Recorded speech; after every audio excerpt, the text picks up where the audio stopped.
So let's talk now to Alastair Campbell, former, of course, Chief of Communications at Number 10 Downing Street, working directly with Tony Blair. Alastair, it does seem as if the financial chickens are coming home to roost at last. Well, it's interesting, isn't it, Carole and all the Brexit extremists who every chapter of this catastrophe, whatever happens, they say, oh, well, this was always going to happen. What catastrophe? Nothing's happened yet. Nothing's happened. The pound losing its value. Pound gained its value today, Alastair. Pound went back up. Well, you can go day to day, or you can look at the way that the pound has gone since the referendum, and it's gone south. And the reason for that is the international markets. It's not a technical adjustment. It's the international markets saying what they think is going to happen to the British economy. And we saw in the budget last week what's happened to the British economy. It is shrinking as others are growing. Now, if I can get back to the point about the so-called divorce bill, yes, it's true that there was always going to be some kind of financial settlement required so that Britain could pay the obligations on leaving. But the point you were making, Paul, about the referendum, this was just waved away. It was one of the many, many issues that were just waved away. And I think what's happening now, it's not just the chickens coming home to roost. It's the fact that people are seeing that this is going to cost a lot more than we thought, that the chaos is going to be greater than we thought, that the incompetence of the government is way beyond anything I have ever seen, both as a journalist and working in government. And the public is starting to think, what was it that we were promised and what are we now getting? This Armageddon you keep talking about, you just said the British. What Armageddon did I talk about? I said the economy was shrinking. Okay, so the OECD has been forced to upgrade its UK growth for 2018, just a month after issuing its last one. All these forecasters that are saying growth is going to fall, it's not happening. They've said the growth will continue to go uninterrupted for many years to come. Sorry, did you actually listen to Philip Hammond last week? Yes. Right, and did you think he was painting a rosy picture of our economy? We no. are in for a period of very He was long using stagnation. figures that we can't know that are true. This is what happens all the time. Organisations put forward figures and then they're disproved. For the health service. Sorry? I mean, honestly, we're on the health people service now, are- really. Okay. You people. Hang on, let's see if Mallister. Let's see if Mallister. You people. Yeah, let's see if Mallister. 17.6 million voters. You people. Over to you, Alastair. When I talk about you people, I'm not talking about the 17.6 million voters, many of whom are having doubts. I'm talking about you people who will not actually allow any facts to intrude on your ideological belief that you did the right thing. But I could say the same for Remainers. No, you can't, because I'm willing to accept that there were reasons why people voted Leave. I'm willing to accept there are certain things that any government has to do to address those concerns. What you cannot do is pretend that this is going according to any plan. It is a calamity that you are helping to go along. And this is what some. Tell me what the calamity is now, Alastair.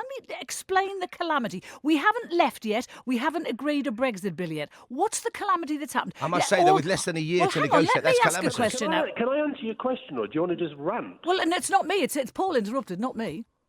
Right, can I answer your question? Please Yes, do, Alastair. please do. I apologise for interrupting you. I wasn't aware I was. Over to you, Alastair. No, you weren't, and it'd be nice to talk to somebody who actually is interested in listening to a few facts rather than just sort of, confirming their own prejudices. The calamity is this. As you rightly say, we have not even left yet, and we have seen inflation rising, we've seen the value of the pound going, and we haven't even got on to Northern Ireland and this border problem, which frankly I think could stop this whole wretched nonsense from happening. So the calamity is happening in EU nurses and doctors feeling that they have to leave the health service. This is not. You have got to stop misquoting this stuff about the health service. There was a report last week that said there are more people working in the health service now from Europe than there were 2 years ago. People are not leaving in droves. That is a lie. Sorry, have you seen? Yes, I've seen. Have you seen the report that was put out by the College of Nurses and Midwives last week? Have you seen the one that was... In fact, we did, Alastair. We discussed it on the programme. Yes, Keep going, Alastair. Go on.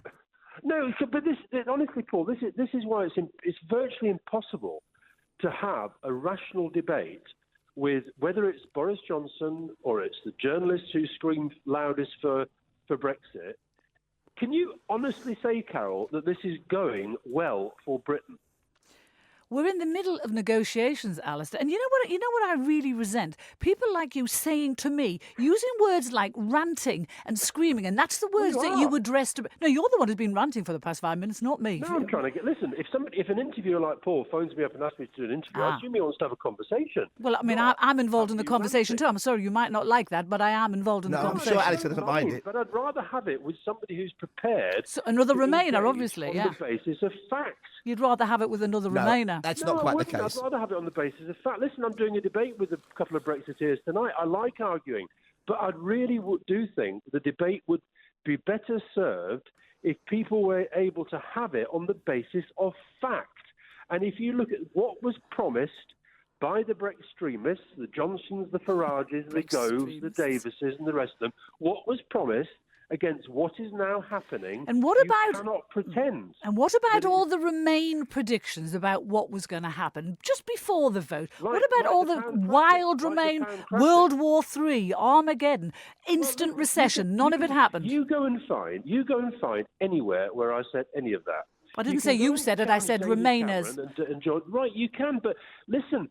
May I suggest that in doing that, you don't want to argue about what's happening today.